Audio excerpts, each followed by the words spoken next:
Okay, Daniel, are you ready?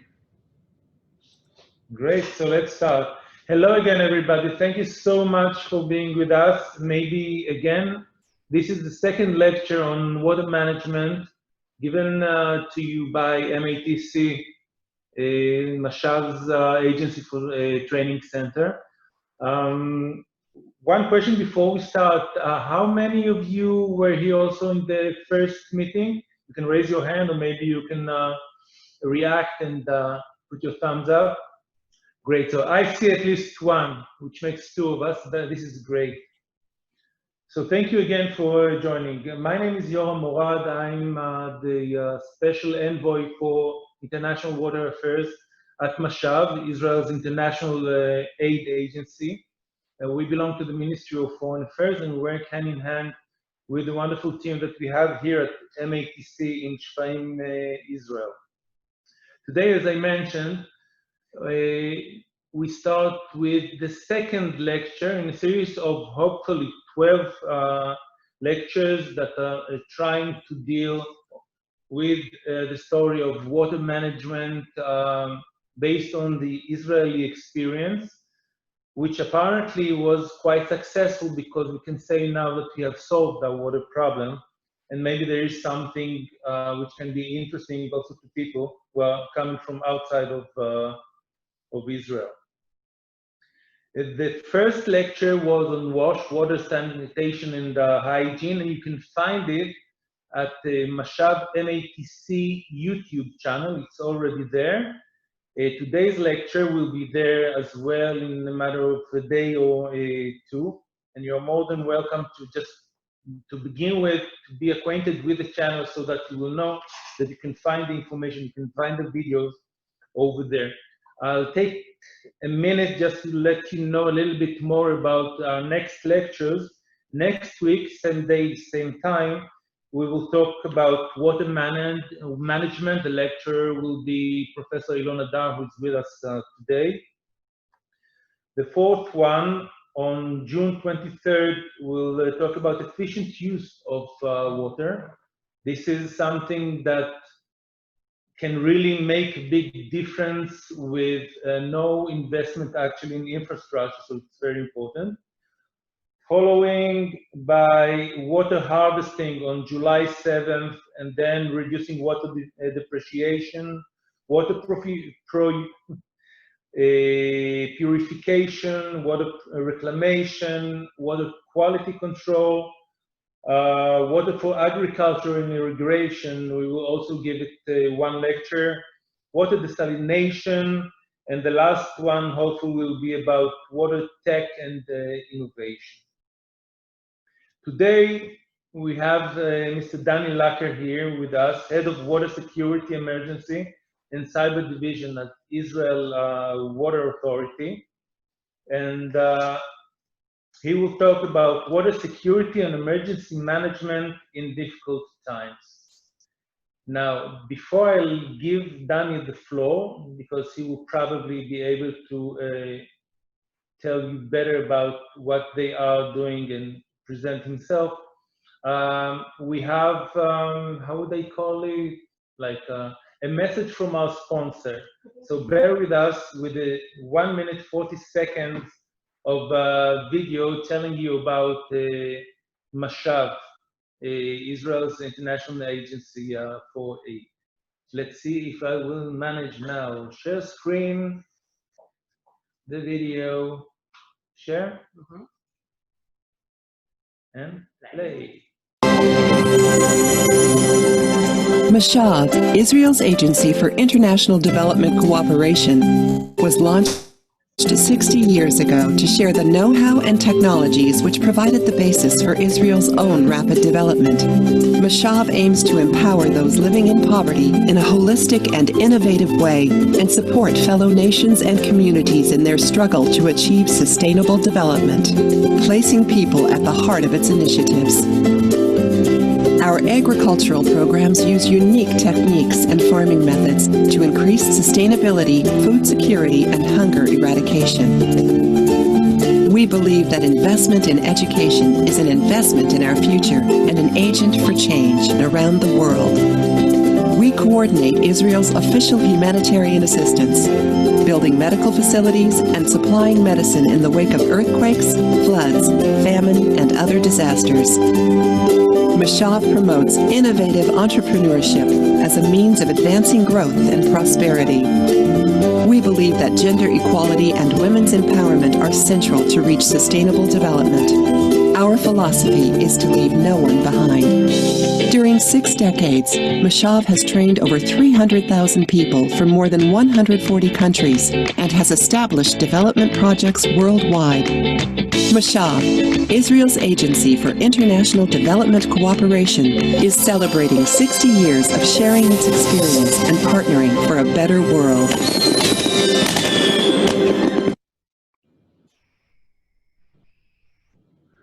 Okay, so as you could see, this video was made for Mashav when we celebrated 60 years. Now we are already 62, but you have to admit that we don't look even one day more than 60. So it's okay. One more thing, because I give Danny the floor, we will try to keep the limit of a total of 1 hour. So at 4 o'clock Israeli time, I promise that we will be over it. And you are more than welcome to write questions that you have on the chat whenever you feel like. Danny will answer questions at the end of his lecture. So bear with us. Okay, Danny? Thank you. Okay, good afternoon, everyone from Israel, from the northern part, the city of Tzfat. I just put my suit on. I was on a big drill that we did today in this city, testing our ability to supply alternative waters and Corona times. And maybe we'll talk about it later. I will try to share my presentation. Just tell me if it's coming up. Can everyone see it? Okay. So this presentation will include mainly 3 topics. The first one will be a short brief about the water Israeli system in general, just to understand Israeli system in few words. Then we'll go on to how we're coping with the water crisis, both analyzing the challenges and what at least Israel's system answers to those challenges, how we deal with those problems usually. And then we'll focus more about the adaptation to Corona times, how we supply alternative water in this very interesting period of time of Corona. And of course, later on, I'll be able to answer your questions if you'll have. So first of all, most of us come from the water section and we understand about water. I think we all agree that beside maybe air and Wi-Fi, water are the most crucial and basic crucial thing that we have to supply to consumers. It's the most crucial product that we are selling to consumers. Most of our body is made out of water, and we of course cannot live without it. So we have to maintain and keep up supplying this thing to a human being every time, every place. So in general, traditionally, Israel water system used to lean on supplying to domestic needs and drinking water. To about 70% of its consumption used to come from the lake that we call Kinneret and known as the Sea of Galilee. I'm assuming most of you read about it in the New Testimony, but you cannot think about it as a sea. It's not a sea. As a matter of fact, it's more like a small shrinking lake. So what happened in Israel in the last decade, and even a bit more than that, is we had a terrible period of drought. You can see the surface of the Sea of Galilee. In this sheet, you can see how low it became during the last decade. If we see it in pictures, you can see, for instance, the difference between the pumps that are in this, you can see marked here in the Sea of Galilee, and after only 3 years, what happened to those pumps, just to analyze again, what happened to the surface of the Sea of Galilee, which I'm saying again was the main intake to Israel water system, at least to domestic needs. You can see also the difference in the shore of the Sea of Galilee, what happened in around a decade. And as you can understand, we didn't have enough water coming from the nature to refill our intakes. So we of course look for the stick of Moses when they hit the rock and water came out. Since we couldn't find it, by the way, if one of you have any knowledge where the stick is, we are willing to pay a lot of money for that. But since we couldn't find that stick, we established desalination plants. Today, we have 5 main desalination plants. They are taking water from the Mediterranean Sea, salty water, and after around 40 minutes, making it as drinking water in great quality. What happened in Israel, we have today, as I was saying, 5 main desalination plants. Actually, the 3 largest desalination plants operating in the world today are posted in Israel. Sorek is the largest one around the world today. And we're under tender procedures right now to operate 2 large more desalination plants. One will more than double Sorek desalination plant, and the other one will operate in the northern side of Israel, and even will have the ability in the end of the process to pour water to the Sea of Galilee. We also had some luck from the sky this year, and the Sea of Galilee is filled up with a great rainy season we had. But we are not relying on nature anymore, and we can have the ability at least to drinking water and distribution system water. We have the ability to supply it all without using, and we're not relying on nature anymore. So as we were saying today, about 80%, even more than domestic use is coming from desalination plants. We have underground water, around 3,000 wells that are operating in Israel in some aquifers. And we have as a backup the Sea of Galilee that today is supplying on a daily basis less than 5% of our domestic needs. The other main water source we have is, of course, taking the sewage water that we are all using and recycling it and spread it. As a matter of fact, 70% of Israel agriculture is based on recycled water today. Our target is to collect all 100% of sewage in Israel and treat it. We almost got to this point already, and we are leading the world in this area. I know that other countries like Singapore and Spain did great stages to get also to good percentages, but we are still leading the world with our ability to recycle sewage water and use it back to agriculture needs. Of course, using irrigation, and then we can save even more water. Irrigation is also an Israeli industry and our development. So today we have the ability to supply water to all consumers in Israel. If it's consumption, if it's industry, if it's agriculture needs, we have the ability to supply water to all those consumptions. Yet, even if the water system in Israel is quite stabilized, we still have a lot of risks and a lot of challenges to supplying water on a daily basis in Israel. I won't go into all the challenges, but will give a word about each challenge, and some of them we will focus more. First of all, Israel is posted in a neighborhood that we have some enemies around us, and some people doesn't like us so much.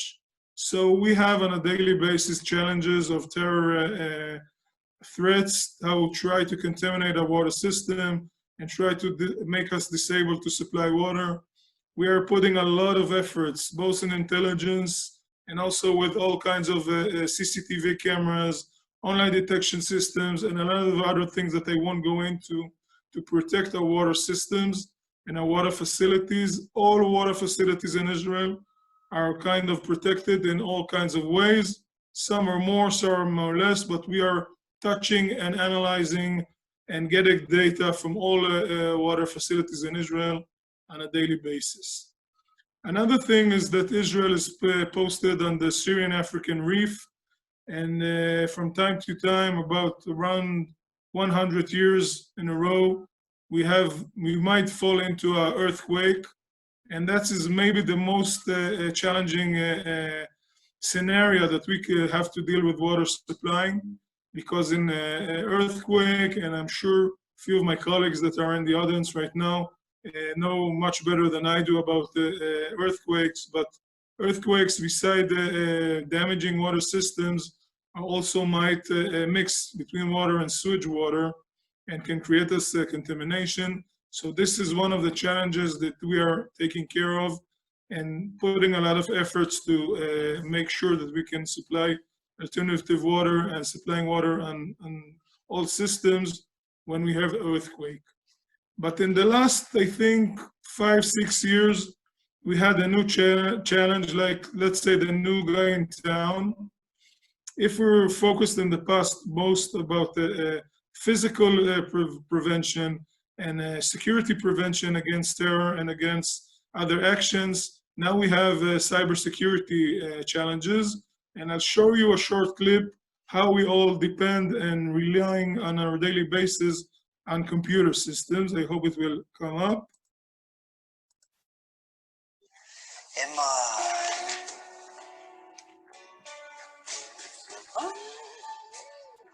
Emma.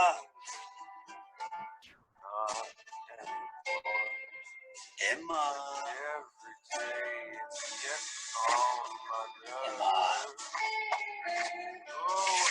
Emma. Emma.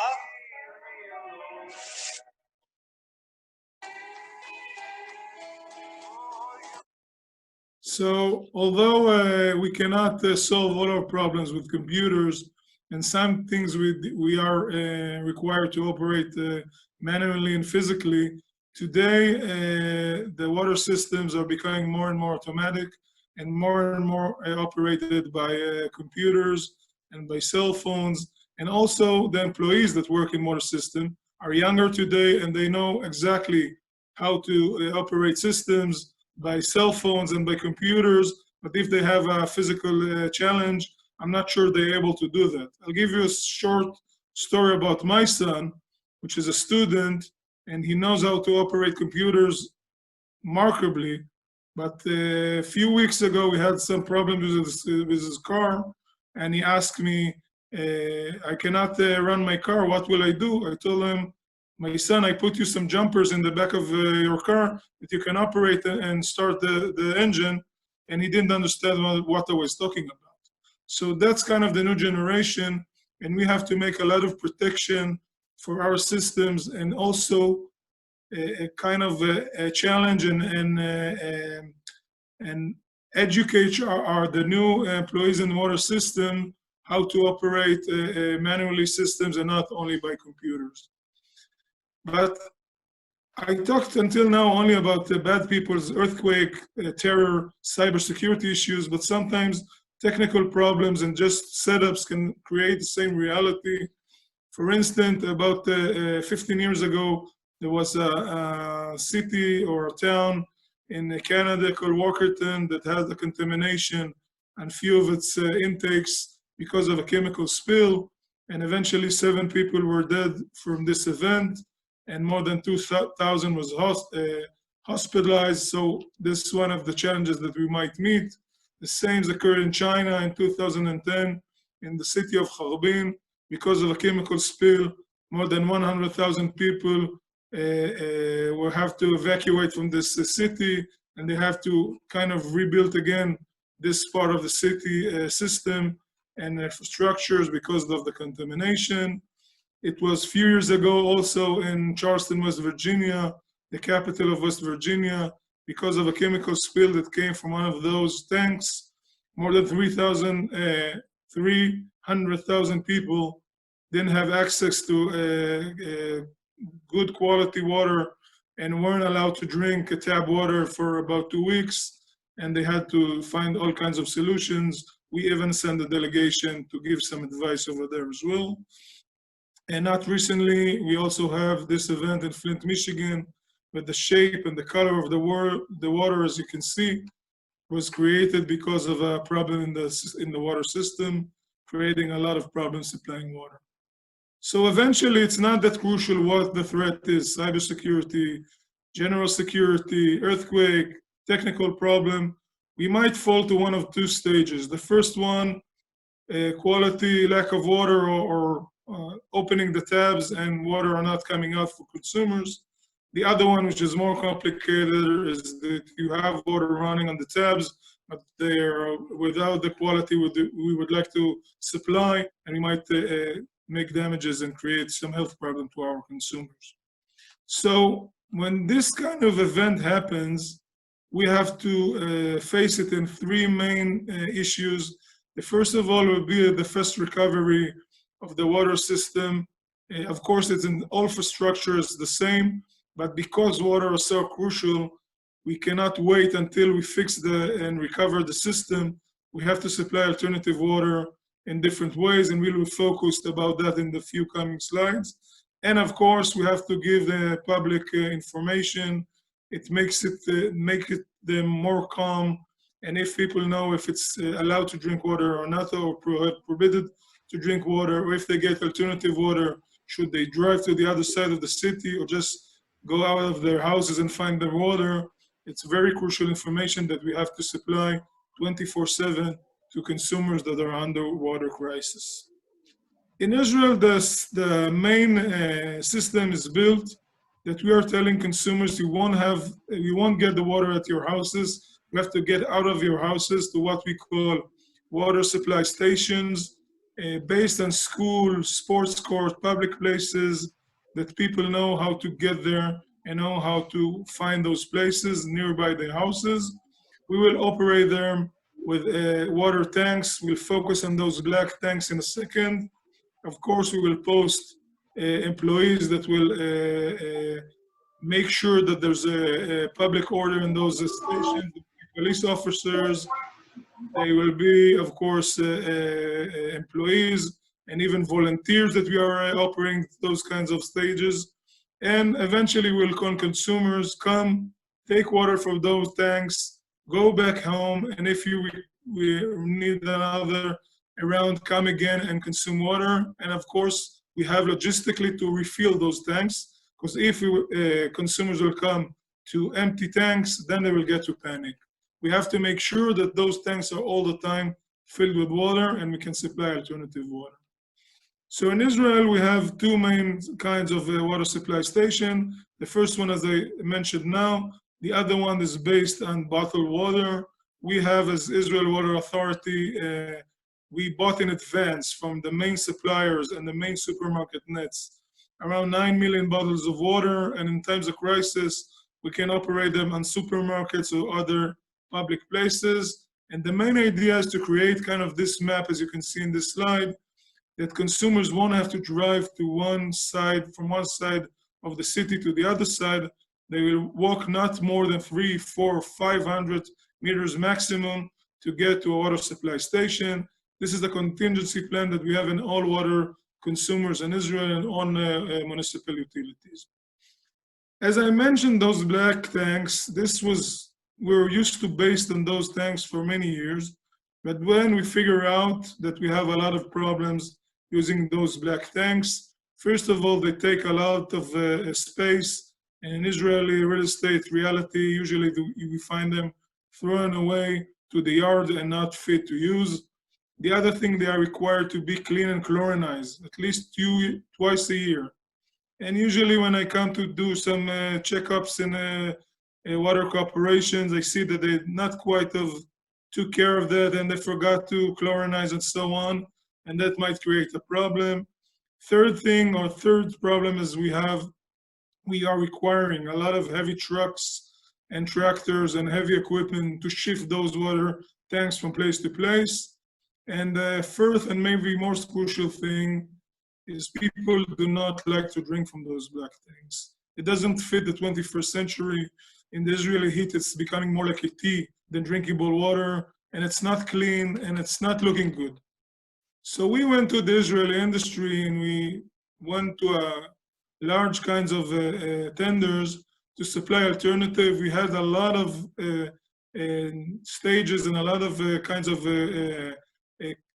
tanks abilities, but most water corporation in Israel are operating today with this kind of water tanks. In a small bag, you have a folded ramp that can carry more than 3,000 tons of weight. You operate on top of it a water balloon with a one-time nylon bag inside of it. You don't have to chlorinize, you don't have to clean it, you just use it or make a drill with it, and then you throw it away. All the equipment from plastic, and it's very easy to operate and to shift it with a bag, small bag, from place to place, and it could contain about 3,000 liters of water, or about 8,000 gallons, 9,000 gallons, to whoever speaks in gallons. This is how it looks when it's folded. You can put few of those in a small car. Part of that is already posted in schools, in sports courts, in parks. Under this bench, you have a whole water supply station folded and locked. And in times of crisis, you don't have even to bring the equipment. You just open a lock of this bench and taking the equipment out, and you can operate it immediately. And we even figure out what to do to make sure that we won't have this reality. In this reality, you see people coming consuming water from a tanker with all kinds of dirty tanks. I don't know what was in these tanks. Maybe it was oil, maybe it was fuel, maybe it was some cleaning stuff, I don't know. We don't want to rely on consumers bringing in their own tanks and make sure that they are not contaminated. So Israel Water Authority purchased on a tender for each consumer in Israel one of those water pouches, as we call them. Those water pouches are folded and we spread them all around water consumers in Israel. Each consumer in Israel has one of those on his name, folded and waiting for him in the water consumer. In a situation that will operate a water supply, alternative water supply, operating the water stations, as I mentioned before, in those stations they will be waiting those water pouches. While they're folded, they're good for 25 years. In a time of a crisis, we will fill them and provide them to consumers. They contain 4 liters or 1 gallon. They're very easy and very good to use at home. They sit good on a table. It's very easy to pour from them, very easy to carry from them.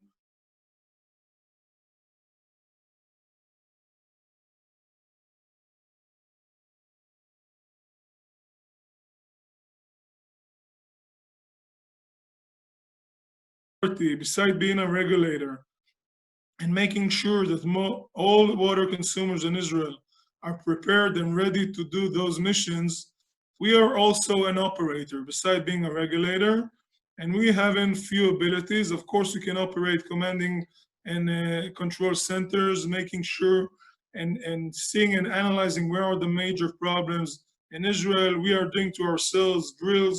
Just a few months ago, we make drills to all Israel Water Authority. We have those centers spread in few places in Israel, north, center, south, and of course in the headquarters. And around 100 people from Israel Water Authority in times of crisis will sit in those water centers and help us run the system. But more than that, we have also reservability. We purchase as Israel Water Authority abilities to supply water to 400,000 people. In Israel, there's around 9 million residents.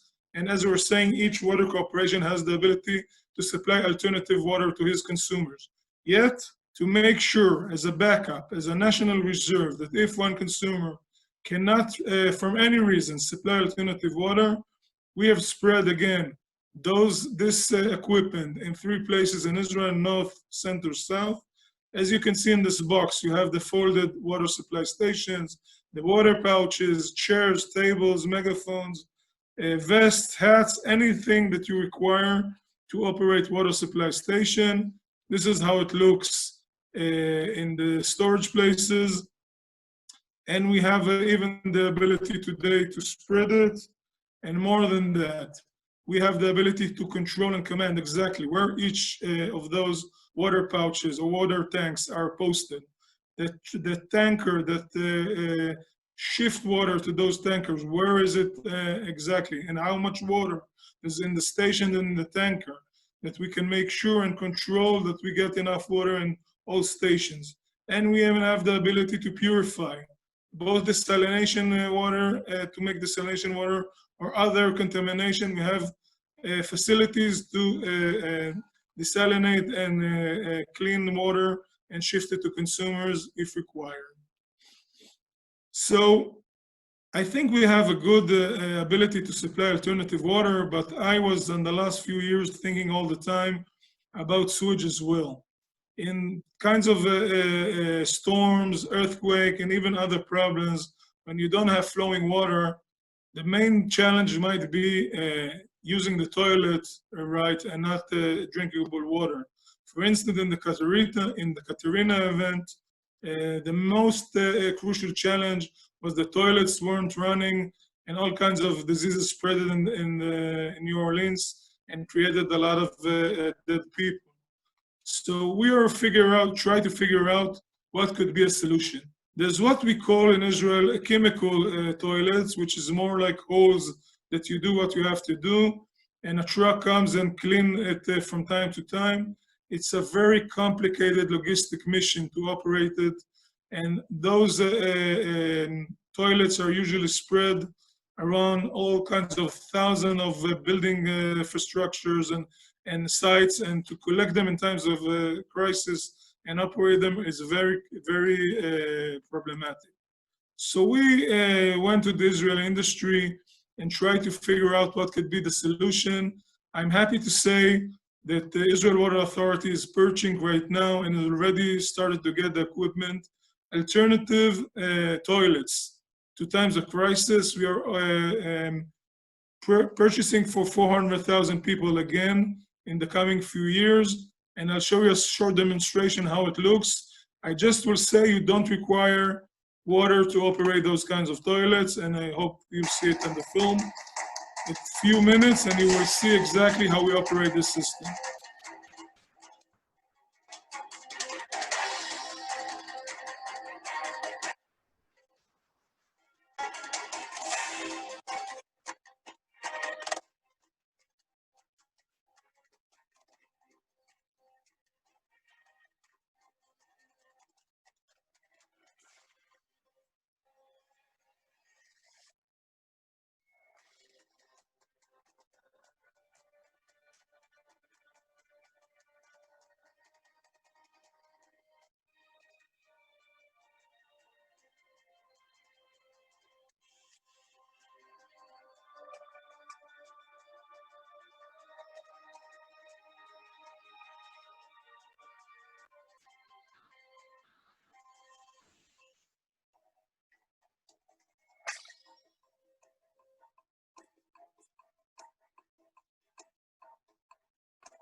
Very easy. Usually what is very simple is working in times of crisis. We have the ability to use toilet without using water at all, and we are purchasing all this equipment right now. So Israel is, besides solving its own problem, gave some aid around the world in some places. I will focus in an event that occurred a few months ago in the Bahamas island, and they had a kind of a great, what we call that, flood that contaminated their drinking water system.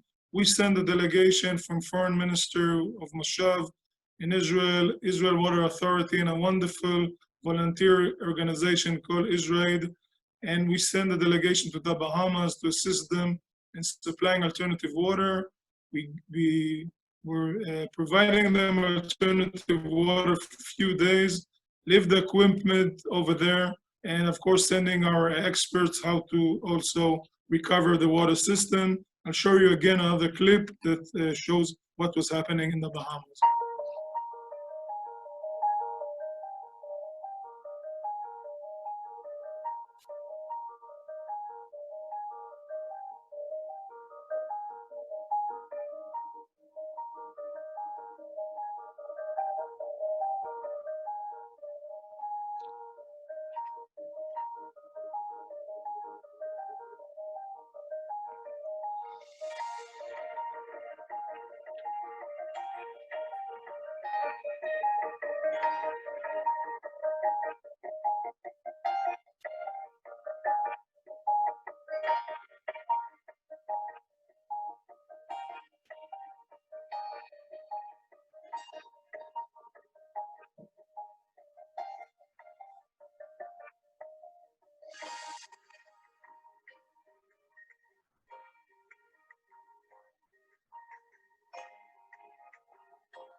So I would like to summarize talking a bit about Corona times. I think Israel has the ability to supply alternative water in all kinds of challenges, but the Corona time kind of opened our eyes. And as I was saying or writing on this slide, I think the world turned upside down.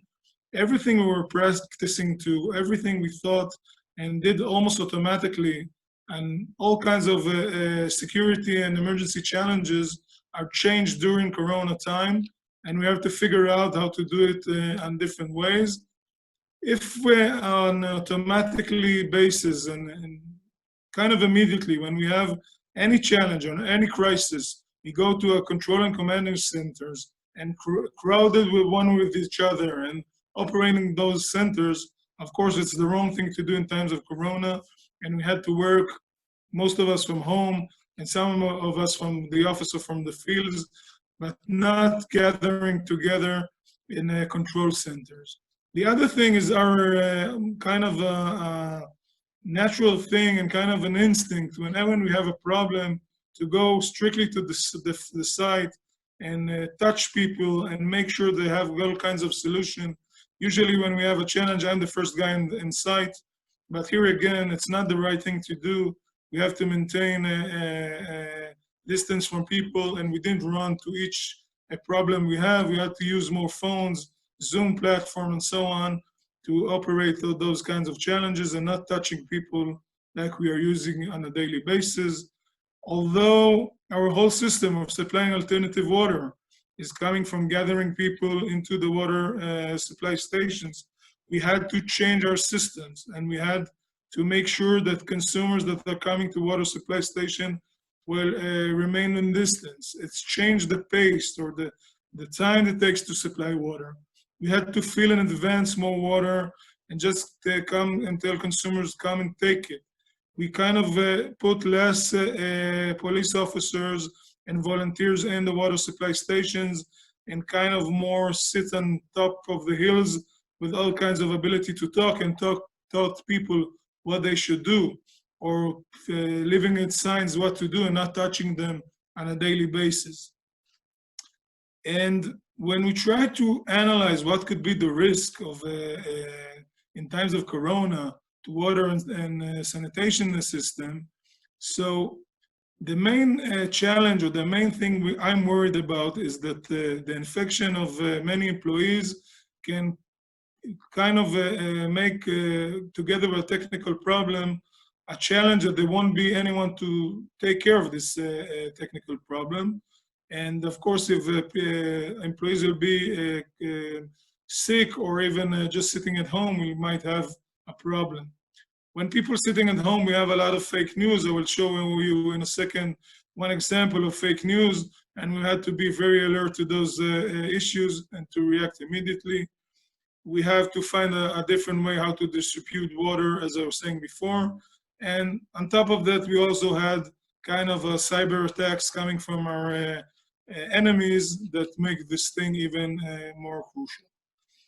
So to make sure that we don't have a water consumer that is not operating, we taking on a daily basis, we are talking on a daily basis with all water consumers and water suppliers in Israel, make sure if they have employees that are sick or quarantined, and make sure that we can give them aid. And also, we're trying to make more a relationship between neighbors and make sure that their neighbors can take care of their system and know their system very intimately and know exactly if the consumer is not operating, how to get in his shoes and replace him.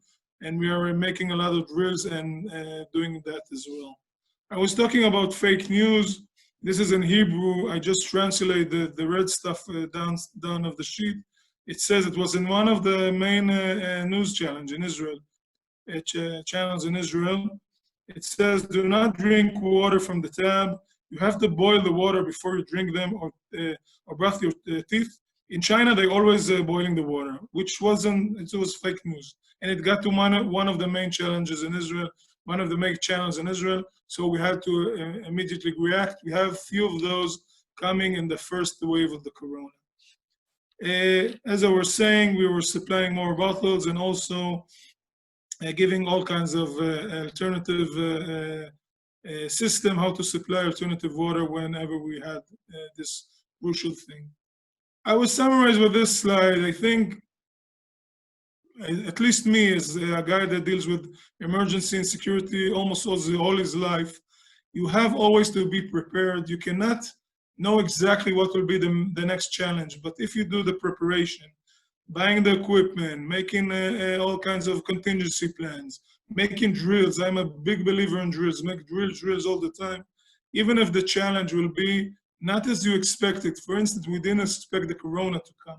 But if you are trained and you have the ability and you have the systems and you know how to talk with your consumers, you'll be able to react immediately and to go into the challenge and not falling into it. That is what I had to say, and I'll be more than glad to have some questions.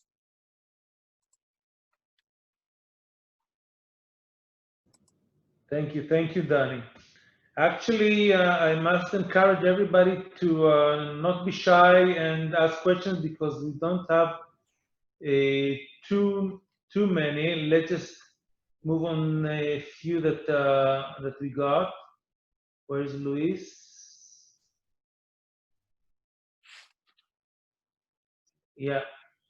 Luis is asking, in a situation of a total failure of the water supply system, how much water should we have in stock until the situation is restored? How many liters per person? What period of time? Are there any standards for it? That's a very good question. I'll answer it in two answers. First of all, in Israel, we are starting to supply alternative water after 8 hours. If consumers do not have, from any reason, more than 8 hours flowing water, we'll supply alternative water immediately. If we can do it before, we'll do it, but the law is making us to supply alternative water after 8 hours. I must say that in Israel, we have such a flexible water system with so much intakes and so much ability that I'm not think that we can go to a failure of all water systems in Israel, but we can go to areas or specific places, and then we'll provide alternative water. About standards, a good question, because Israeli Standard Institute is now publishing an Israeli standard, which will might go even in becoming an international standard, how to supply water in times of crisis, and I'm urging you to go to institute centers and see if it's already published, and you of course can use it as much as you see. I'll be glad to answer on email any question you have about that as well. Okay, there are two more questions that deal with two issues that we are going to talk about in two different lectures. One is about desalination, regarding the cost of desalination, and the other one is about reclamation.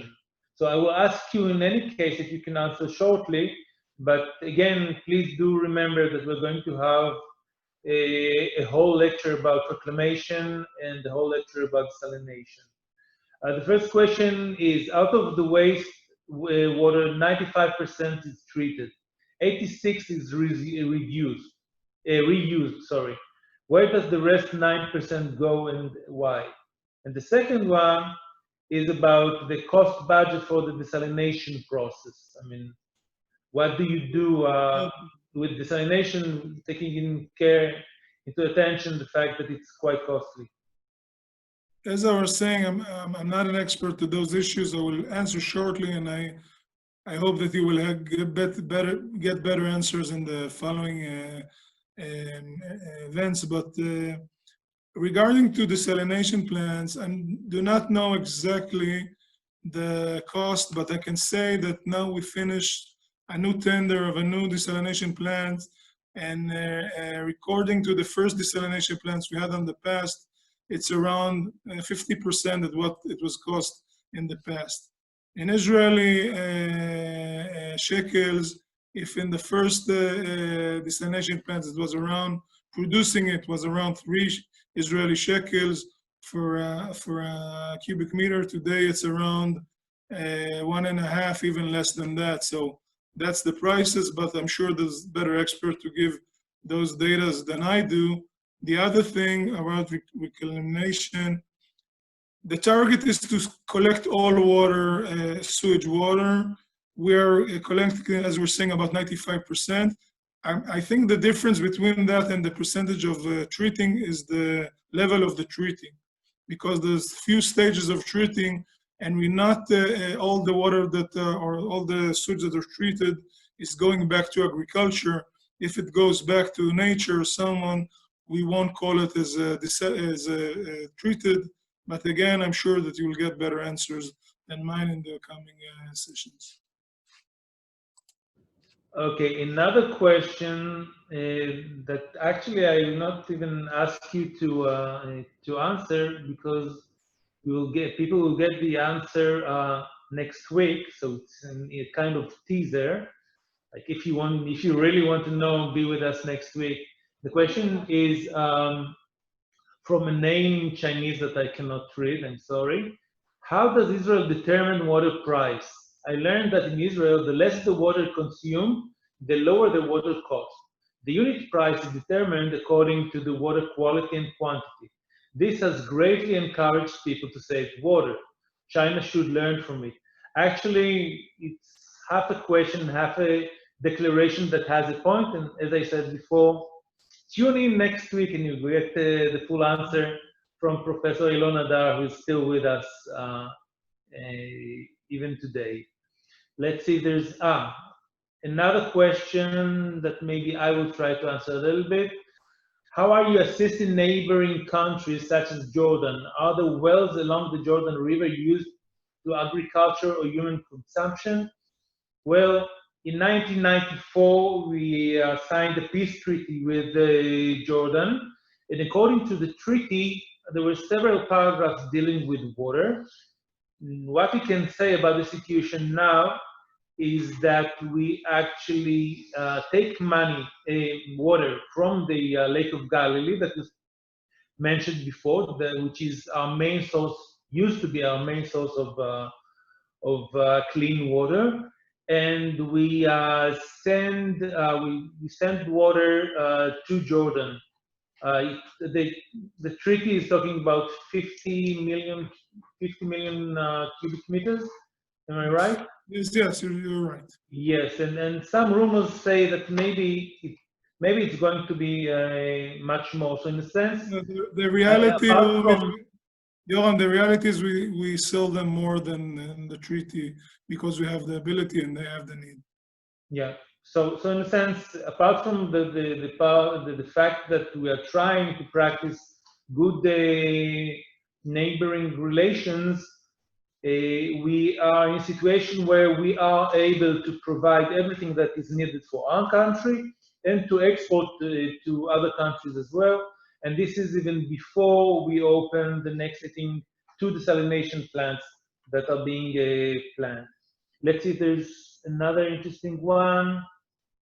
Do you use treated wastewater in irrigated agriculture? The answer is yes. Wait for the lecture.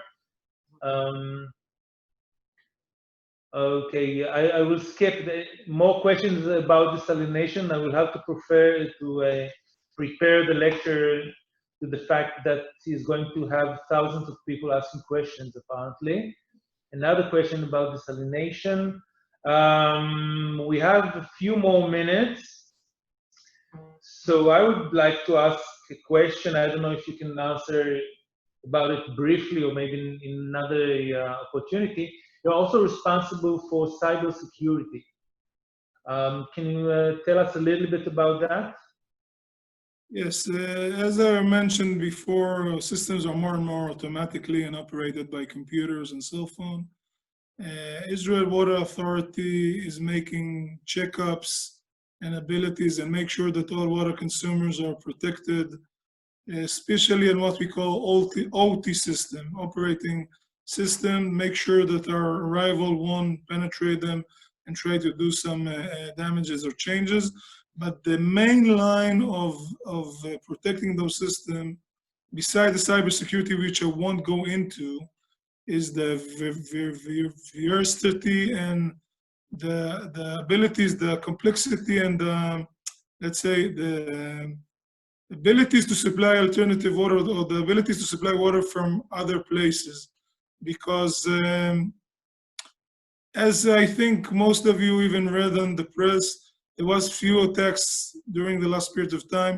Non-consumers in Israel felt any difference because we have backups and we have a lot of water intakes and a lot of system that can operate during the same time. So we didn't have any failures because of that system. But that's kind of the future thing. We have to protect our system and make sure that we also know how to deal in this kind of field. Okay, thank you, Danny. There's one more question which is regarding things that are not exactly what you're doing on a daily basis, but it's an interesting question because it has, the answer will probably have a very interesting story. Could you introduce, who's asking, again, from China apparently, could you introduce Israeli National Water Pipeline Project? Does the water distribution controlled by government only? Thank you. And here the story is, if you can tell people about it a little bit, the story here is that apparently at least a part of the national pipeline is going to flow backwards into the Lake of Galilee. Danny. Okay, so as I was saying, traditionally we used to take water from the north side of Israel and shift it to the south side of Israel.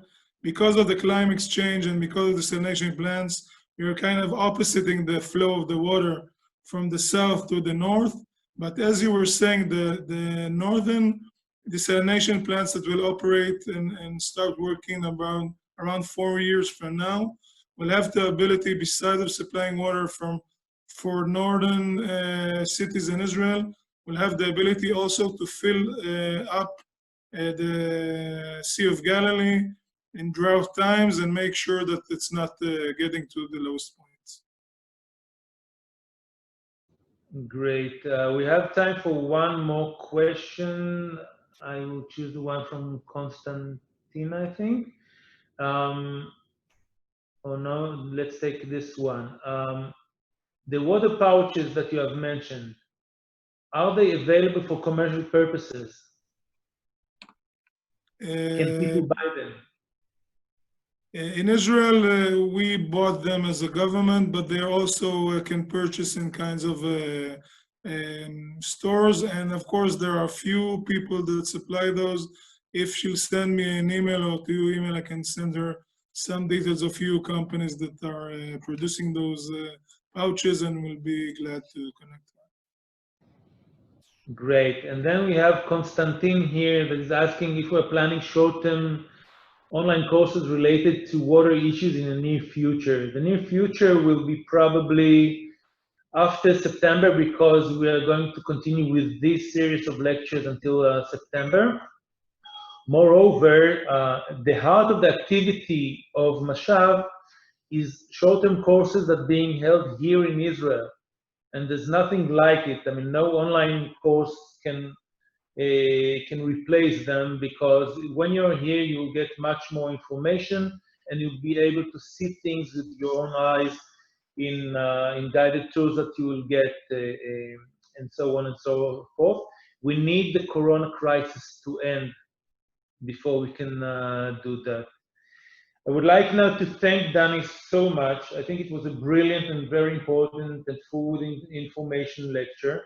I think that the fact that we're still with almost everybody that was here with us from the beginning shows that you are a success.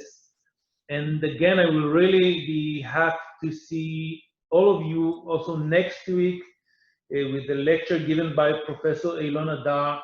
And in a sense, after we have finished with the 2 lectures that we felt strongly that are more relevant for now, we will start in a more orderly way. So what we did, we called the lecture water management one-on-one. And I hope, and I do believe that Professor Adar will give you the sense of how things should work, and the fact that nothing can stand alone, nothing by itself can solve the problem, the water problem of our nation, and the fact that we need to adopt, countries need to adopt a much more holistic approach for things, meaning like, for example, before you start desalination, make sure that you use all the water that you have, including wastewater, etc. So thank you, Danny, again. Thank you, Professor Adar, for being with us. Thank you, Chezi Bielik, who's also going to have his own lecture in a few weeks, and really hope to see you next week. And of course, thank you very much. You don't see them, but Ora and Alina are here, working, helping me, because I know tech quiz, and they're doing all the job. So women power. Thank you and goodbye. Bye-bye. Bye-bye.